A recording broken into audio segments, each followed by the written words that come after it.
Europe 1, il est 8h-5, Thomas Soto. L'Amérique vient de célébrer le Martin Luther King's Day, hommage à celui qui était né le 15 janvier 1929, même si pour la petite histoire, ce Martin Luther King's Day tombe toujours le 3e lundi de janvier. Bonjour Danny Cohn-Bendit. Bonjour Thomas. Votre façon à vous de rendre hommage à Luther King, c'est de nous parler d'un film qui s'appelle Selma, ou plus exactement de l'histoire qu'il y a derrière ce film, les cuisines. Oui, c'est vraiment une histoire complètement folle. Donc, la réalisatrice Ava DuVernay veut faire un film retraçant la vie de Martin Luther King. Très bien.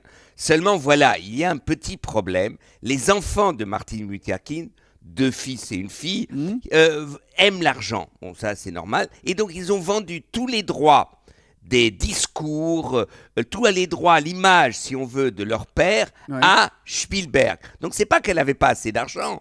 C'est que c'est Spielberg qui possède les droits. Et donc, quand elle fait la description de la vie de Martin Luther King, évidemment, excite le fameux discours « I had a dream », j'avais un rêve de 63 de Luther King, parce qu'elle n'a pas les droits, mais aussi dans cette marche, il y avait une revendication. Il marchait avec la revendication « Give us the ballot », donnez-nous le bulletin de vote. Et là-dessus, comme elle n'a pas le droit, elle a fait, c'est pas grave, hein, mais ça montre bien ce que c'est que l'Amérique. Give us the vote, donnez-nous le droit de vote. C'est un peu compliqué votre affaire. C'est comme si on faisait un film sur De Gaulle et qu'on n'avait pas le droit de dire je vous ai compris. En gros, c'est-à-dire que si la famille De Gaulle avait vendu le je vous ai compris à Depardieu. Et que si vous voulez faire un film de gueule, vous pouvez pas. Ou si par exemple le fameux ta gueule d'un certain Danny Cohn-Bendit envers le président du Parlement européen Martin Schulz était vendu et vous n'avez pas le droit de faire un documentaire là-dessus. Voilà. C'est pas votre genre en même temps vous de vendre les droits comme ça, si? Non, c'est pas moi.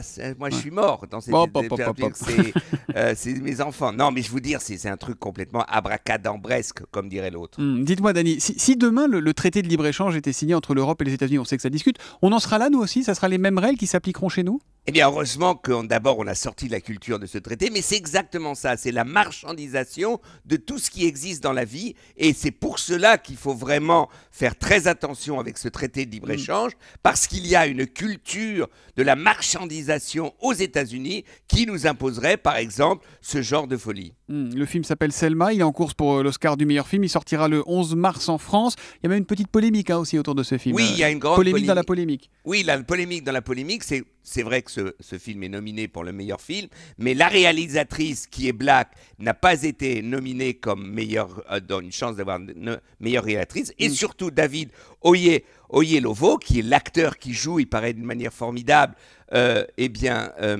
qui joue Martin Luther King, lui non plus n'a pas été nominé. Et donc, il y a un débat. Est-ce que la grande famille des Oscars n'est pas un peu raciste? Voilà le débat qu'il y a derrière. L'heure de Danny, c'est tous les matins à 8h-5 sur Europe 1. Il pose toutes les questions et on le retrouve demain matin. Demain, Danny. À demain, Bonne Thomas. journée. Ciao, ciao.